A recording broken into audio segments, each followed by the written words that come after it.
Les assurances santé et les solutions de prévoyance de la Caisse d'épargne vous présentent Check-up.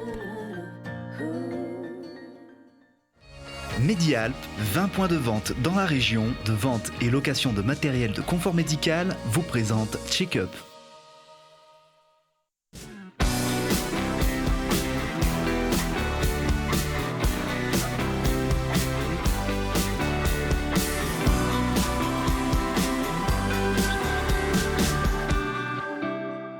Bonjour à tous et bienvenue dans un nouveau numéro de Check-up, le magazine de la santé et de l'innovation sur Télé Grenoble. Je suis ravie de retrouver à mes côtés Vincent Templard. Bonjour Vincent. Bonjour Marie-Caroline. Vous êtes toujours président de Medialp, c'est à ce titre notre spécialiste des entreprises innovantes de santé dans l'arc alpin. Alors Vincent, dans cette émission, il sera question de diabète, d'apnée du sommeil, de contact tracing et du virus de la recherche. Allez, c'est parti.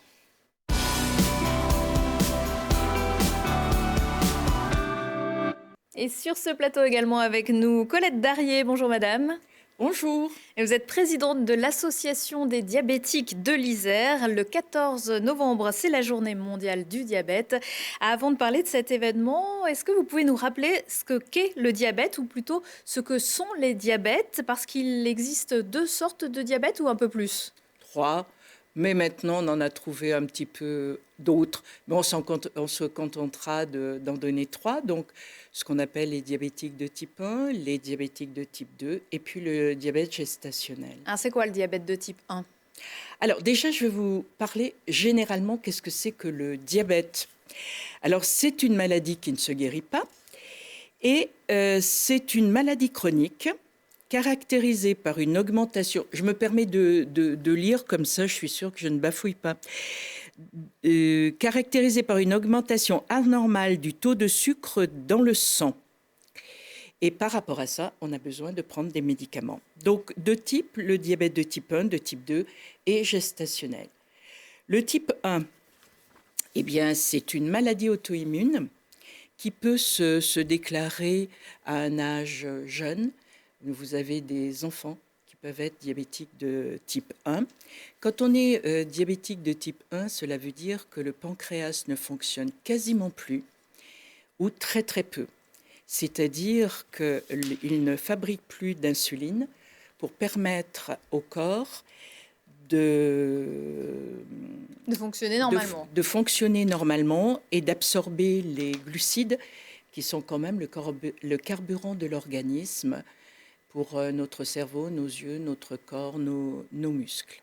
Donc celui-ci, c'est un diabète qui apparaît donc dès le plus jeune âge et qui va nous suivre toute la vie? Oui.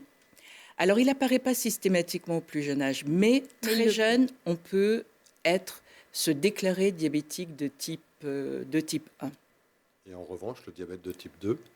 Alors, le diabète de type 2, on l'appelait il y a quelques années le diabète de l'âge mûr, c'est-à-dire que souvent, les diabétiques de type 2 le deviennent ou développent cette maladie à partir d'un certain âge. Alors, le diabète de type 2 est un diabète qui est héréditaire. Souvent, on a dans sa famille, soit sa génération, soit une génération précédente, voire au-dessus, des gens qui ont été diabétiques. C'est-à-dire qui ont déclaré une fragilité du pancréas. Et cette fragilité est donc un héritage. Et avec cet héritage, avec le temps, le pancréas va se fatiguer, fabrique moins d'insuline ou alors elle est moins efficace.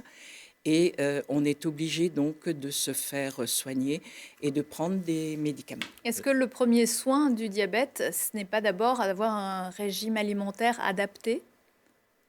Alors, disons que cela est aidant. Et il est vrai qu'une nourriture adaptée, un régime adapté, est bon pour tout le monde, nous permet de rester dans la meilleure des santé possibles. Donc également pour les personnes diabétiques. Mais contrairement à ce qu'on imagine, ça ne veut pas dire qu'il faut supprimer le sucre. Souvent, on entend dire que c'est la maladie du sucre. Oui, le taux de sucre dans le sang monte, est augmenté, mais ce n'est pas parce qu'on a trop mangé de sucre quand on était jeune qu'on va avoir un diabète. Bon, ça peut arriver, mais en général, ce n'est pas lié à cela. La journée mondiale du diabète, donc le 14 novembre, on est en plein malheureusement dans l'actualité de l'épidémie liée à la Covid.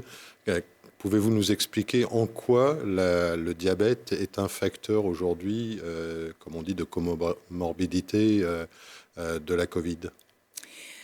Alors, les diabétiques sont des gens qui peuvent avoir des complications et au fur et à mesure que la maladie se développe, ces complications peuvent être au niveau en particulier aussi respiratoire et cardiaque. Donc, c'est en ça qu'un diabétique qui a un diabète non équilibré, c'est-à-dire qui varie beaucoup avec une glycémie très élevée, parfois un peu trop basse, ces gens-là sont fatigués, sont fragiles, et c'est en ça que c'est une comorbidité. Quel est le rôle d'une association comme la vôtre dans une maladie chronique comme le diabète? Mais déjà de permettre aux gens de se retrouver, de se rassembler, d'échanger, de se soutenir. Parce que c'est très compliqué quand on est diabétique. Vous parliez de nourriture. Parfois, c'est un vrai casse-tête chinois. Et donc, cela fait du bien d'échanger, de parler des difficultés que l'on rencontre, d'échanger ces trucs. Comment est-ce qu'on fait dans telle et telle situation? Et puis, notre association accompagne les gens lorsqu'ils ont des difficultés de santé, les accompagne aussi dans un équilibre de vie, c'est-à-dire les incite à pratiquer une activité physique. Vous avez parlé du régime de repas équilibré, mais ce qui est très très important et qui va aider aussi à l'efficacité des médicaments, c'est également une activité physique. Non pas un sport intensif, une activité physique régulière. Et vous le savez, c'est quelque chose qui est préconisé également pour tout le monde, pour rester en bonne forme. Alors le 14 novembre, c'est donc la journée mondiale du diabète. Quel est le but de cette journée? Eh bien, de permettre aux associations de faire savoir au grand public ce qu'est le diabète et de leur permettre de faire des animations, de sensibiliser, de prévenir, d'expliquer, afin de faire en sorte que les gens aillent se faire diagnostiquer, faire prendre une prise de sang, enfin plusieurs prises de sang, pour savoir s'ils sont en bonne forme ou pas. Il y a beaucoup de diabétiques qui s'ignorent. Énormément de diabétiques qui s'ignorent. Et lorsque les gens s'ignorent, bien sûr, la maladie se développe. Et derrière, vraiment, ce sont les complications. Nous avons dans notre association des gens qui ont découvert brutalement qu'ils avaient un diabète déséquilibré. Et nous avons des gens qui se sont fait amputer d'un pied, qui ont eu des problèmes de vision et qui ont eu aussi également d'autres problèmes. Donc ça, il faut essayer de le juguler et de faire en sorte qu'on reste dans la meilleure des santé possibles. La thématique cette année, c'est cœur et diabète. Est-ce que vous pouvez nous expliquer? Oui, comme je le disais, le cœur est un organe qui a besoin de glucose, de carburant pour fonctionner. Et parfois, ce cœur est altéré, son fonctionnement est altéré, en particulier aussi les artères, si le diabète est mal équilibré.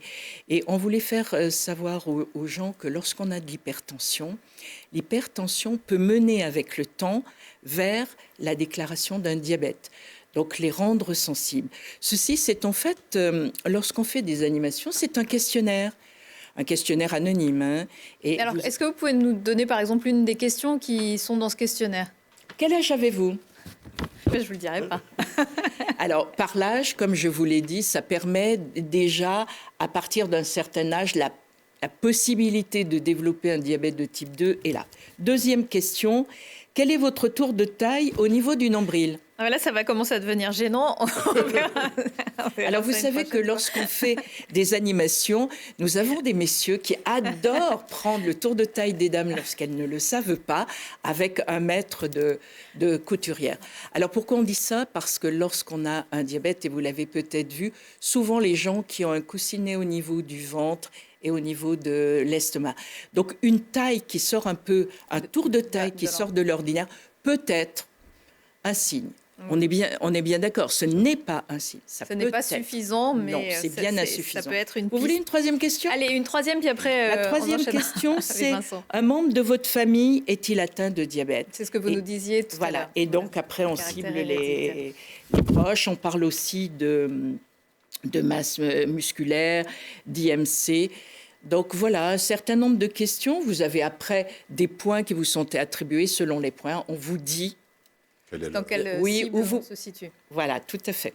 Vincent, il existe une innovation créée à Grenoble pour les diabétiques. Elle s'appelle Diabeloop. Est-ce que vous pouvez nous rappeler de quoi il s'agit?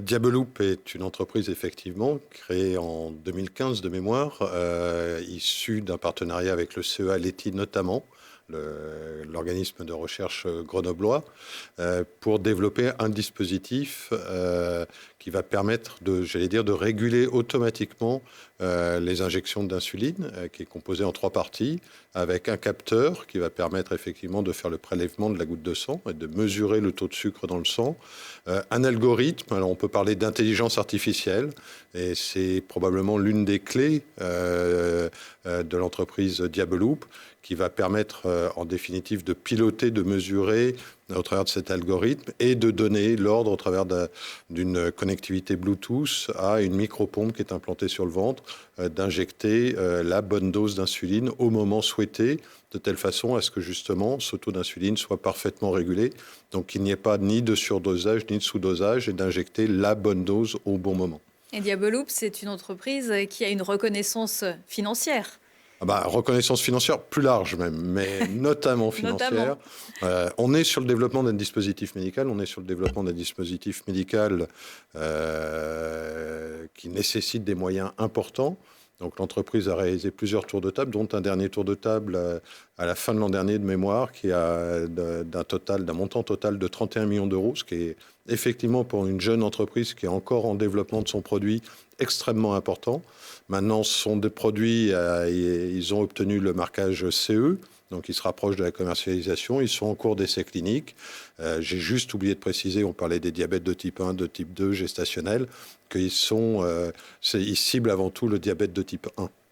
Et ils viennent d'opérer sur le marché allemand. Depuis cette rentrée. Colette Darrier, je vous remercie. Vous restez avec nous pour la rubrique Volontiers. Innovation. Il va être question d'apnée du sommeil.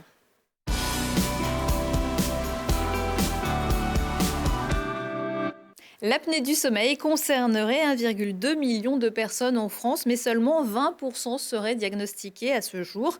Une entreprise belge a entrepris de s'attaquer au problème et c'est au laboratoire du sommeil du CHU Grenoble-Alpes qu'ont été réalisés les essais cliniques en France auprès de 40 patients. Voyez le reportage de Charlotte Faulkner.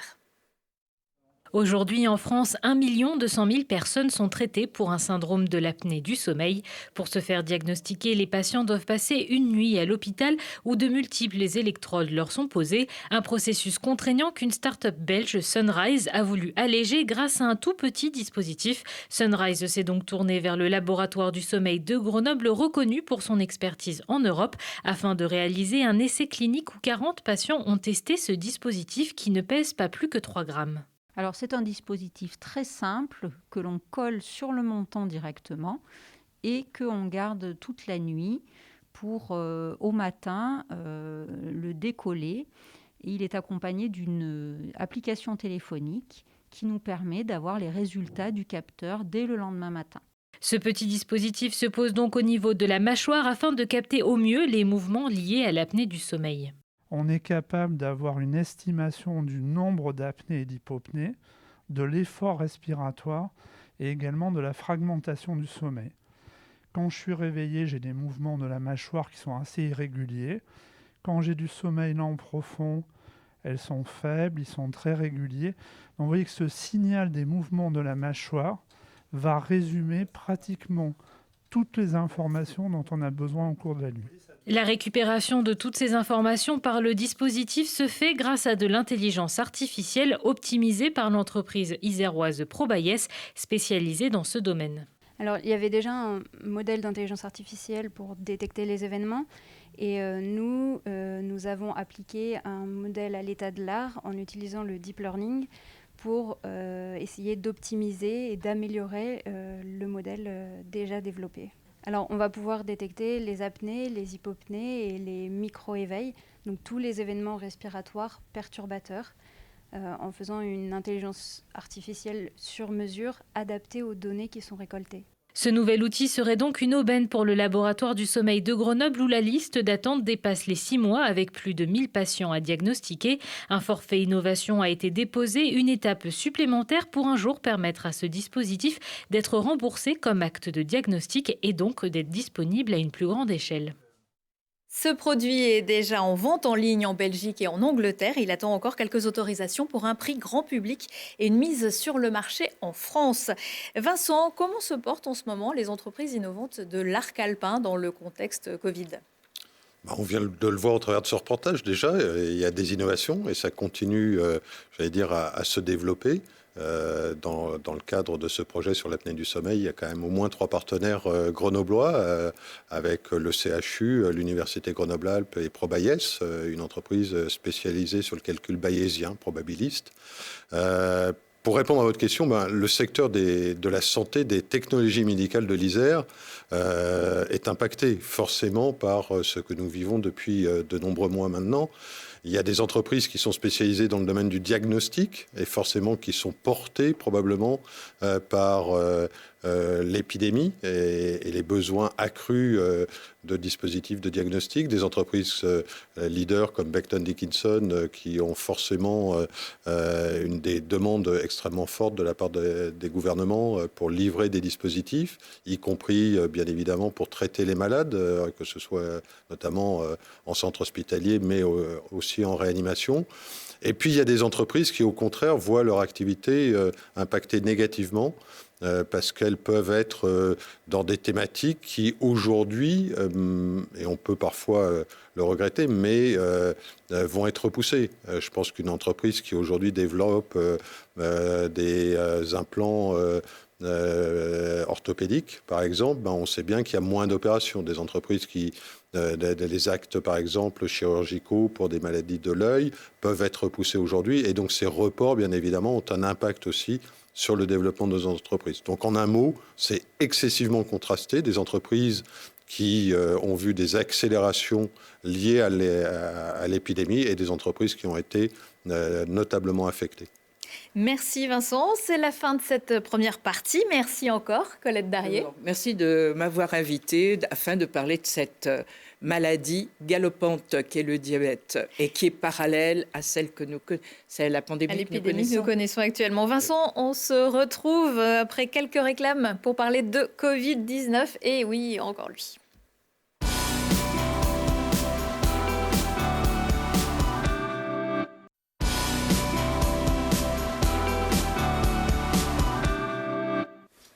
Mois après mois, émission après émission, l'épidémie de Covid-19 est toujours là et particulièrement marquante dans le département de l'Isère. Comment suivre les patients zéro, mais aussi quelles réflexions autour de cette situation inédite dans le monde? On en parle tout de suite avec nos nouveaux invités.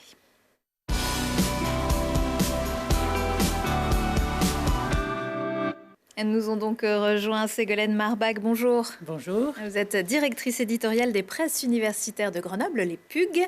À vos côtés, Alain Faure. Bonjour. Bonjour. Et vous êtes, enseignant-chercheur à Sciences Po Grenoble et coordinateur du virus de la recherche. On va en parler dans quelques minutes. Et puis Rémi Blanc. Bonjour. Bonjour. Et vous êtes, sous-directeur à la Caisse primaire d'assurance maladie de l'Isère en charge de la santé et du contact tracing. Et justement, on va commencer cette deuxième partie avec vous. Rémi Blanc, la première question est très simple. C'est quoi le contact tracing ? Alors, c'est quoi le contact tracing ? C'est une vaste question. Je vais essayer de répondre rapidement. Ça fait partie de la stratégie qui a été mise en place au niveau national suite au déconfinement, donc à partir du 11 mai, pour passer d'une stratégie justement de confinement généralisé à celle d'un isolement plus ciblé. Donc pour permettre au pays de continuer à vivre tout en essayant de lutter au mieux contre l'épidémie. Donc pour cela, on a besoin d'augmenter les capacités de test, bien sûr, ce qui a été fait au courant du printemps, et d'identifier à la fois les personnes malades grâce au test, mais à la fois leurs cas contacts. Donc ce dispositif de contact tracing, en fait, il prend la forme de ce qui a pu être appelé d'ailleurs parfois des brigades, mais on va dire en tout cas des équipes qui sont formées dans chacun des départements, pilotées par les caisses primaires pour les caisses primaires d'assurance maladie, pour la partie qu'on appelle le niveau 2, donc en fait le gros du tracing, le tout venant du tracing en fait, tous les patients zéro et les cas contacts sont appelés par nous, mais on travaille aussi beaucoup bien sûr avec les collègues de l'ARS qui prennent en charge les situations les plus sensibles, l'agence régionale de santé, excusez-moi, qui prennent en charge les situations les plus sensibles, et évidemment avec la médecine de ville et les hôpitaux qui jouent un rôle essentiel dans la lutte contre le virus. Donc très concrètement, le contact tracing, c'est lorsque l'on a connaissance d'une personne malade, donc qui réalise un test qui est positif, elle est appelée par nos services. Elle peut, c'est même souhaitable avoir vu un médecin avant, bien sûr, mais en tout cas, elle sera appelée par les services de la Caisse primaire d'assurance maladie, qui lui délivreront en fait un certain nombre de messages sanitaires. Tout d'abord, qu'est-ce que c'est qu'être positif, qu'est-ce que c'est que les gestes barrières, comment préserver la santé de son entourage. On essayera aussi de voir avec la personne si elle a fréquenté des lieux sensibles. Qu'est-ce qu'on appelle des lieux sensibles? Ça va être par exemple des EHPAD, des écoles. Voilà. Donc on essaye de tester toute situation qui peut devenir compliquée à moyen terme, et on verra avec elle avec qui elle a été en contact. Donc la personne nous dira, bon, j'ai été en contact avec mon conjoint, avec des amis avec qui j'ai fait un repas, avec des collègues de bureau, etc. Donc on identifiera ces cas contacts. Les cas contacts, il suffit pas de croiser quelqu'un pour être cas contact, c'est ça qu'il faut bien comprendre. C'est quelqu'un avec qui on a eu une proximité donc voilà, à moins d'un mètre, et avec qui on ne portait pas de masque. C'est pour ça qu'il est très important. Très important de le rappeler. Il y a beaucoup de questions autour de c'est quoi la définition d'un cas contact. C'est pour ça que c'est très important de le rappeler que le port du masque fait qu'on n'est pas cas contact. Donc il faut rappeler sans cesse la vigilance des uns et des autres, et l'obligation du port du masque est importante en cela.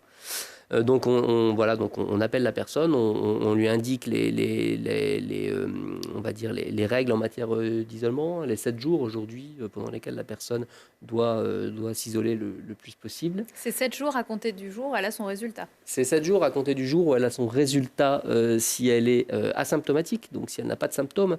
En revanche, si elle a des symptômes, donc fièvre, toux, etc., c'est 7 jours à partir du début des symptômes. En l'absence de symptômes au 7e jour. Sinon, il va falloir attendre 48 heures après l'arrêt de la fièvre. Bon, c'est un peu tout ça. Il y a beaucoup de cas spécifiques, mais justement, les appels servent à ça aussi. Les brigades, les équipes de l'assurance maladie, justement, sont là pour identifier la situation et pour apporter la réponse la plus précise. Donc après cela, on va appeler chacun des cas contacts. Les cas contacts, on va pareil, leur expliquer qu'est-ce que c'est qu'être cas contact, les inviter à s'isoler, pareil, en observant la règle des 7 jours qui là commence à la date de l'appel.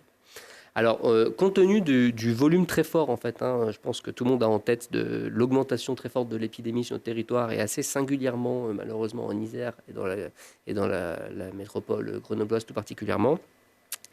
On est en train de faire évoluer la stratégie au niveau national, c'est-à-dire d'avoir une stratégie d'appel moins systématique. Par exemple, les cas contacts, depuis une semaine, ceux qui ont un compte Amélie se voient délivrer un mail qui contient l'ensemble des informations que je viens de dire. Donc on ne les appellera pas nécessairement, on appellera que ceux qui n'ont soit pas de compte Amélie. Donc j'invite tout le monde à ouvrir un compte Amélie, ça simplifiera notre travail bien sûr. Soit ceux qui n'ont pas de compte Amélie, soit ceux qui n'auront pas ouvert le mail en fait 2 jours après. Entre-temps, il y a un SMS de relance, et ceux qui n'ont pas ouvert le mail, on les appelle. Donc en fait, on garde quand même tous les filets de sécurité pour que tout le monde soit informé, mais on essaye d'automatiser le plus possible les tâches qui peuvent l'être.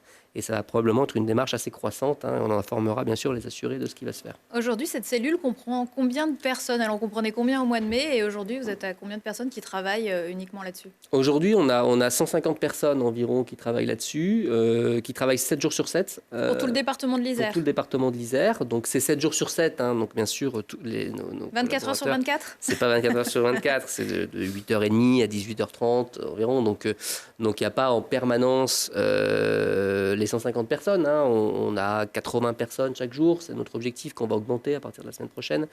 Voilà, 150 personnes qui travaillent là-dessus. Et ce sont des personnes qui ont été formées parce que Bien répondre sûr. au téléphone, justement, poser des questions un petit peu intrusives, c'est pas forcément évident.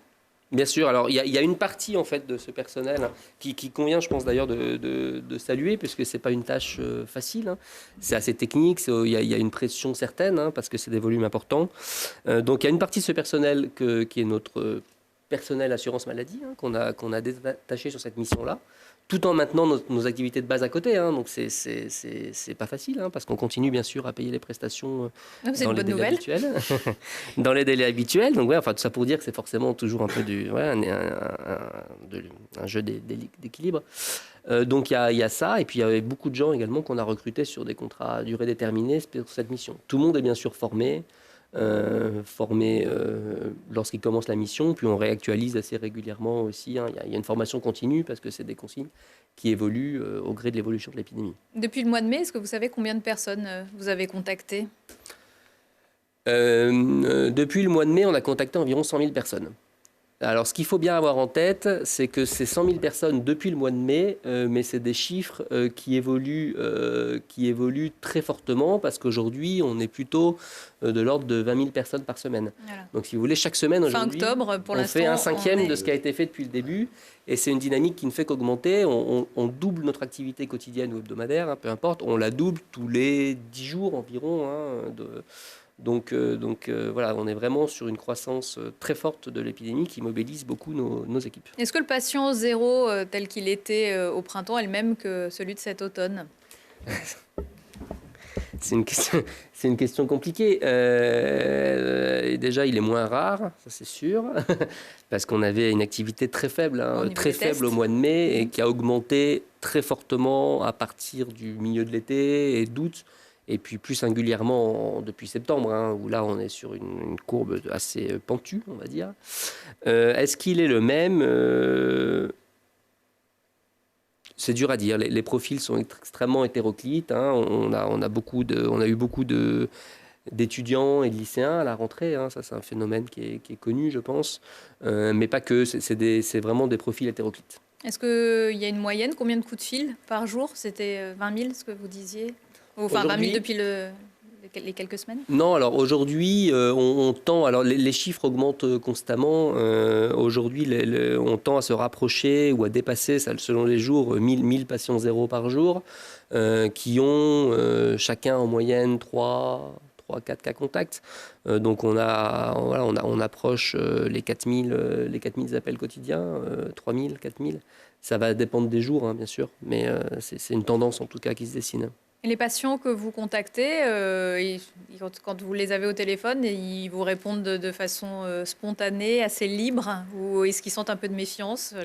Non, alors on a été très agréablement surpris de l'excellente collaboration en fait, hein, des personnes qu'on appelle, qui généralement connaissent la démarche, ils ont pu en être informés par leur médecin généraliste, et ils jouent bien le jeu. Parce que voilà, on apporte aussi, évidemment, on essaye d'identifier les cas contacts avec eux, etc. Donc ça peut être interprété parfois comme étant un peu intrusif, comme vous l'avez dit tout à l'heure, mais je pense qu'ils perçoivent surtout l'aide en fait, qu'on apporte, parce qu'on explique le plus clairement possible, en tout cas, les durées d'arrêt. On leur explique comment se mettre à l'isolement. Notre appel peut permettre de se voir délivrer des masques en pharmacie, de faire des tests, d'être prioritaire pour les tests. Voilà, c'est ça. Est-ce qu'on est prioritaire avec votre SMS on est prioritaire, sur la liste ? Oui, on est prioritaire quand on est cas contact. Hein. Quand on est cas contact, on fait partie des prioritaires pour les tests. C'est aussi un des intérêts aussi, hein, aujourd'hui du contact tracing. Il y a l'isolement, bien évidemment. Il y a le fait de briser les chaînes de contamination. Ça, c'est vraiment la question centrale. Mais il y a aussi de donner un peu une priorité pour la réalisation de tests PCR.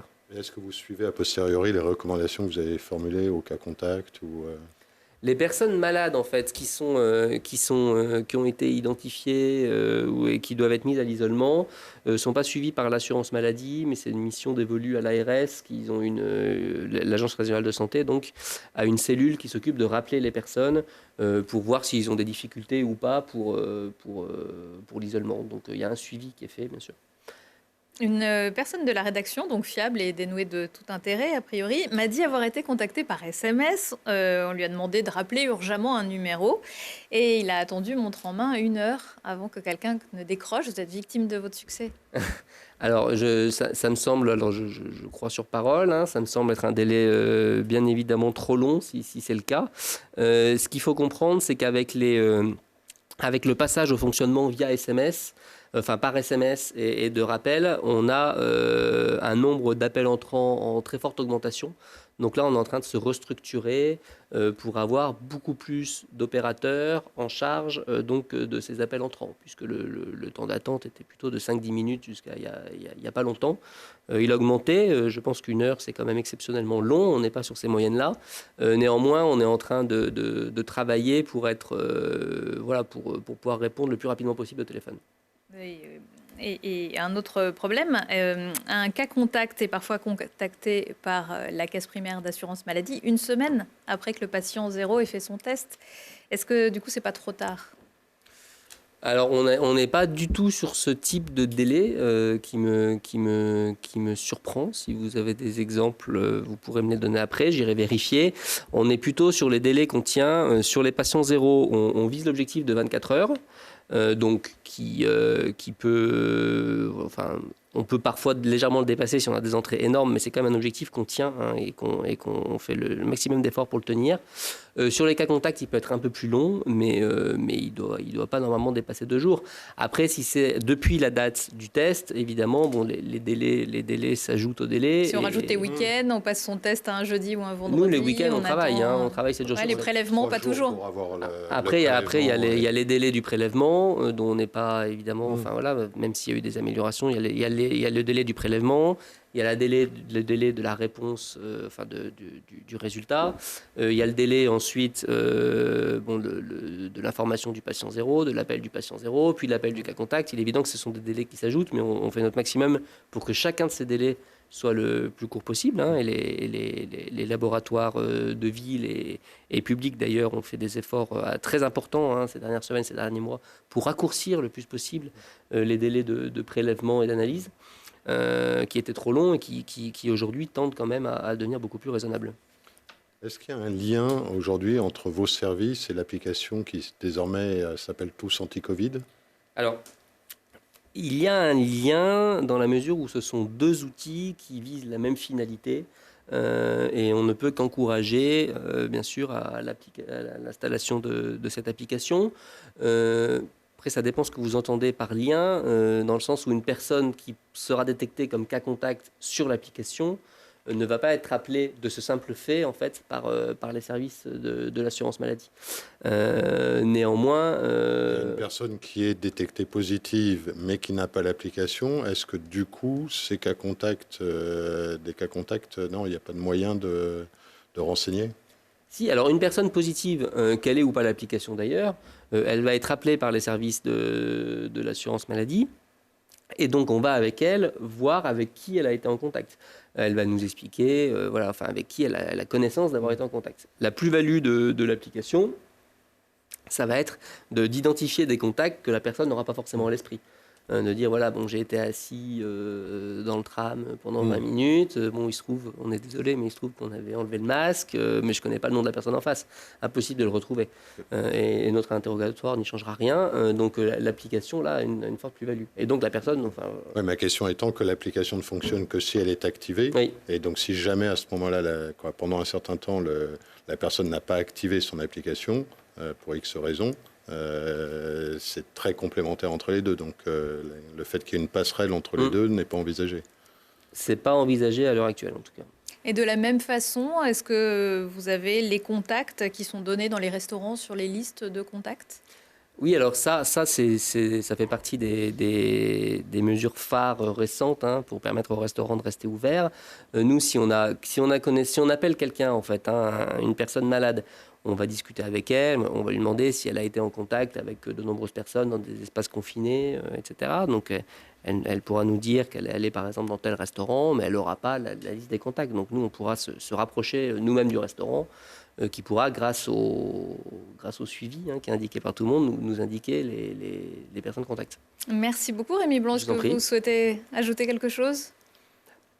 Non, si ce n'est ce que je disais tout à l'heure, donc on est en train de faire évoluer nos consignes, donc ça, il faut bien que tout le monde l'ait en tête. Donc on va aller plus vers de l'envoi de SMS, vers de l'envoi de mails. Donc moi, je ne peux qu'inviter tout le monde à installer son compte Amélie s'ils ne l'ont pas encore. Ça ne peut que faciliter les choses.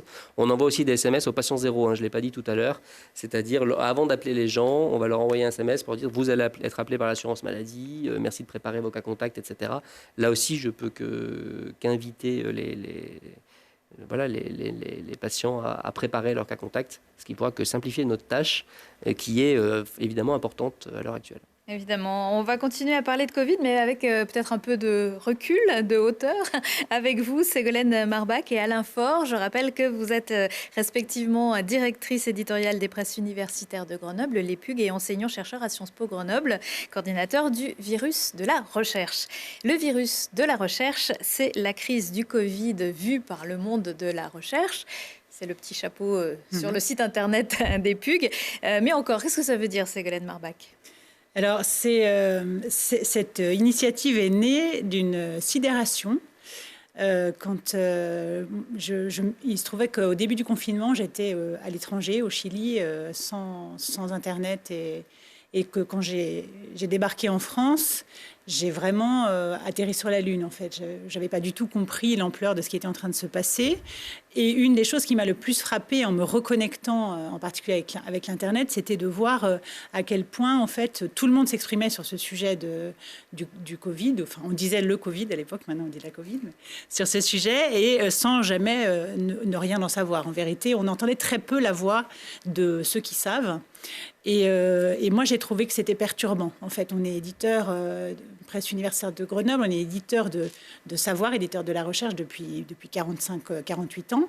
Et donc, j'étais perturbée par le fait qu'on n'entende pas les chercheurs. Donc, on s'est dit, assez rapidement, j'en ai parlé avec Alain, et on s'est dit qu'il fallait qu'on donne aux chercheurs une parole, une voix.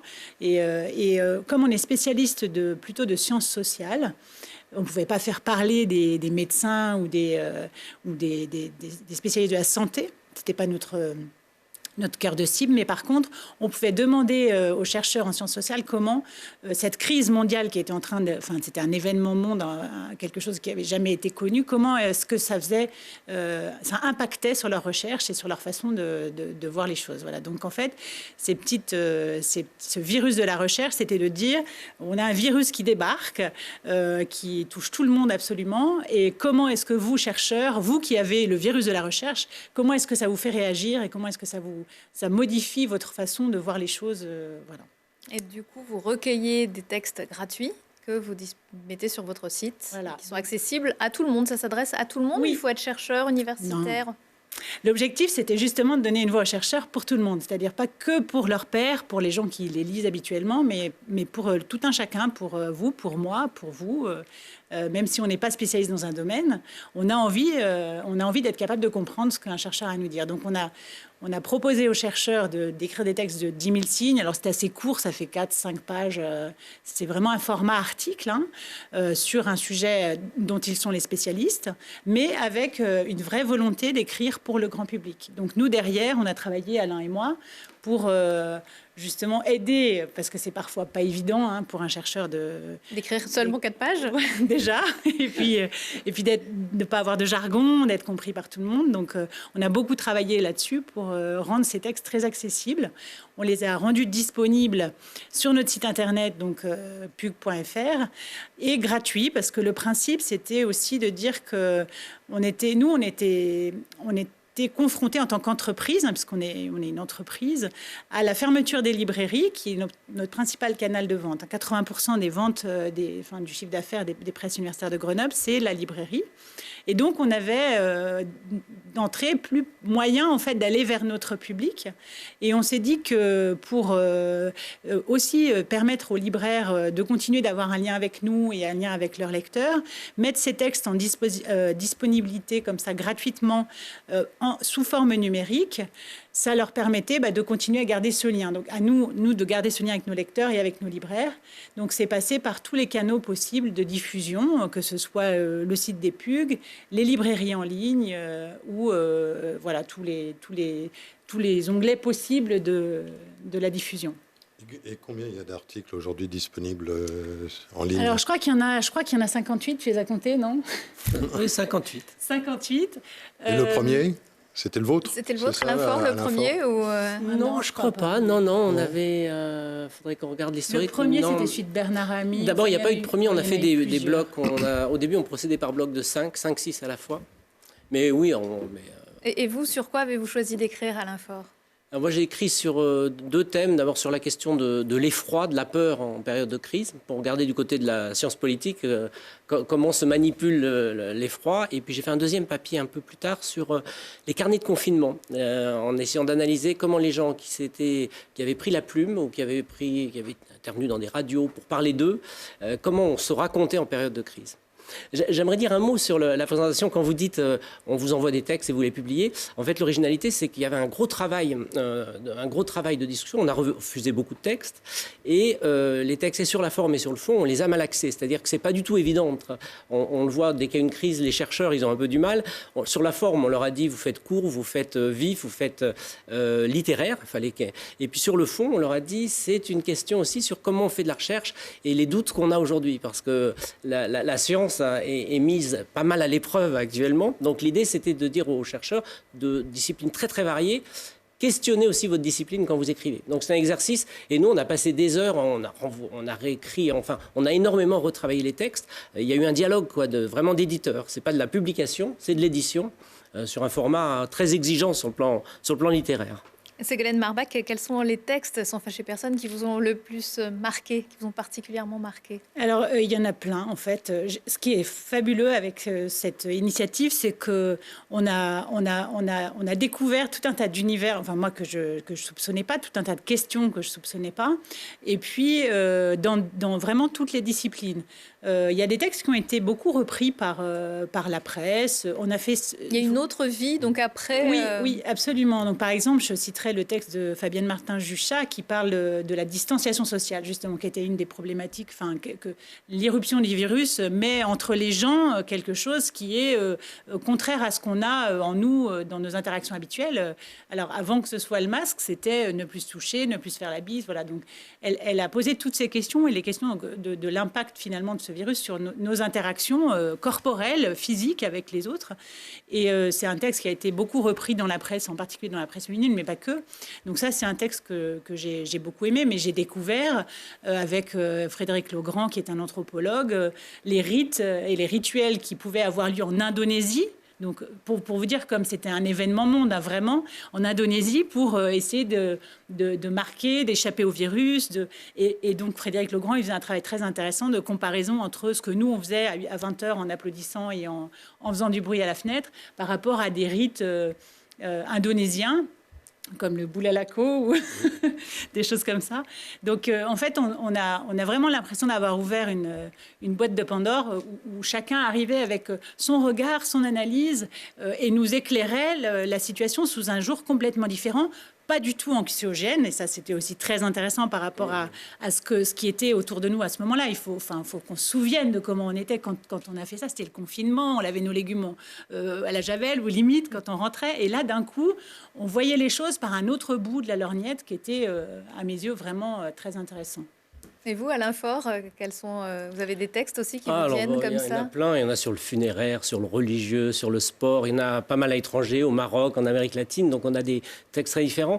Moi, celui sur le sport m'a particulièrement intrigué. C'est des chercheurs qui ont réfléchi Ils ont regardé le confinement, l'arrêt du sport professionnel dans le monde, et ils ont fait un travail de science-fiction en disant on est 50 ans plus tard et on raconte le sport collectif dans le monde, le sport de compétition, à partir de l'expérience du confinement.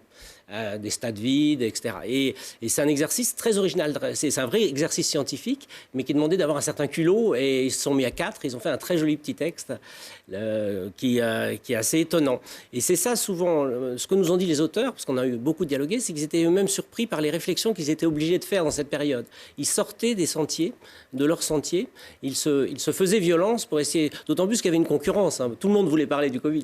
Et nous, on essayait toujours de leur dire, parlez nous pas de vous, mais bien du Covid. Donc, parce qu'au début, il y avait une tendance à toujours retirer sur sa propre expérience. Donc, faites un exercice plus compliqué. Donc voilà, on a eu des belles sorties sur différentes thématiques. Et aujourd'hui, vous recevez beaucoup de textes encore chaque semaine, j'allais dire ou... Alors, on a fermé l'appel à contribution à la fin du confinement, un petit peu après. On a eu beaucoup de succès, donc on a quand même encore un petit peu publié. Mais il faut savoir qu'on est une entreprise privée, comme je le disais tout à l'heure. Et on a fait ça complètement gratuitement. L'idée, c'était vraiment de transformer une crise en projet et de faire naître du positif de tout ça. Mais on ne pouvait pas le mener indéfiniment puisque c'est gratuit. Moi, je ne peux pas engager mon entreprise à faire du gratuit éternellement. Donc, on a très envie de continuer l'aventure, mais la réflexion se porte maintenant sur la manière dont on pourrait rendre ça en partie gratuit, en partie payant, pour pérenniser ce système, parce qu'en fait, on a tellement eu de retours de la part de gens, des étudiants, des professeurs, des enseignants, des chercheurs, que c'était génial, que c'était un modèle qui n'existe nulle part. C'est un format qu'on a pratiquement inventé, en fait, parce que les formats d'articles scientifiques, c'est combien, 40 000 signes, enfin c'est beaucoup plus que ça. Et là, nous, on est sur du très très court, sur du très lisible, et donc sur quelque chose qui peut permettre aussi de mettre le pied à l'étrier pour apprendre à lire justement des articles de recherche, donc d'être dans quelque chose qui permet de faire progresser tout le monde.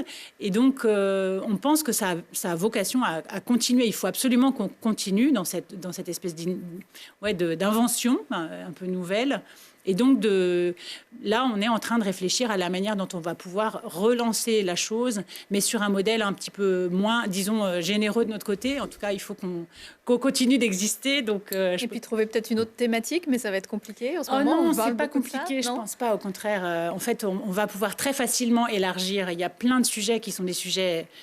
Tu veux en parler? Oui, on a des labos. Non, je ne veux pas te couper la parole, mais on a des labos qui nous ont contactés en disant voilà, on a telle thématique, est-ce qu'on pourrait faire des numéros virus de la recherche? Donc, on a détourné, on n'est pas que sur le virus, mais on est sur les questions de société.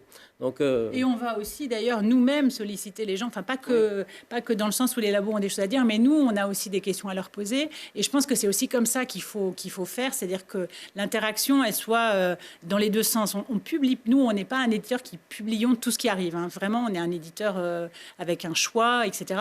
Et donc, on va aussi demander que les chercheurs nous donnent des textes sur un certain nombre de sujets qui nous semblent être des sujets intéressants ou pas assez creusés, en tout cas dans ce format-là, qui peuvent l'être dans des formats plus longs, mais pas suffisamment. Ça permet aussi de créer de l'interaction entre différents domaines de recherche, peut-être des chercheurs qui vont aller s'intéresser à un domaine sur lequel ils ne travaillent pas a priori, et puis ils ont vu que l'article était à côté du leur, et ça peut créer des contacts comme ça. Ah oui, ça c'est certain, et l'intérêt de la collection, elle est justement dans sa transdisciplinarité. Aujourd'hui, on a des politologues, on a des géographes, des urbanistes, on a des sociologues, on a des anthropologues qui ont écrit, on a des historiens. Qu'est-ce qu'on a d'autre? Aide-moi.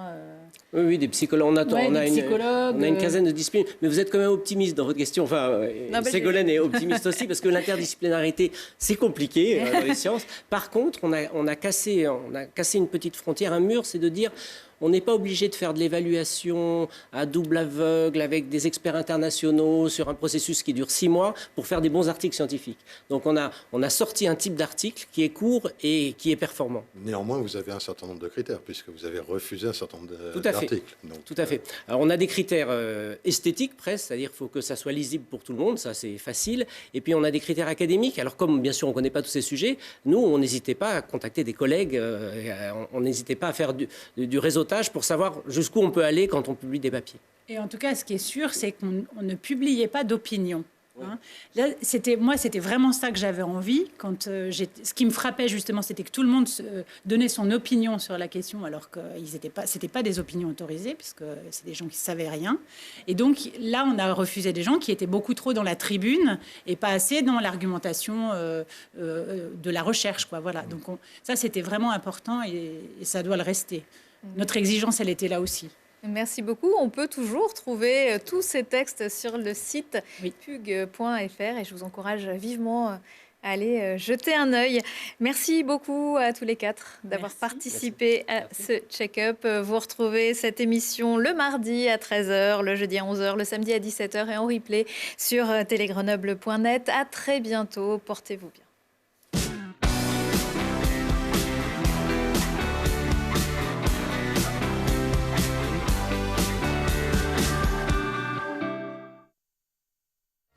Medialp, 20 points de vente dans la région, de vente et location de matériel de confort médical, vous a présenté Check-up. Les assurances santé et les solutions de prévoyance de la Caisse d'épargne vous ont présenté Check-up.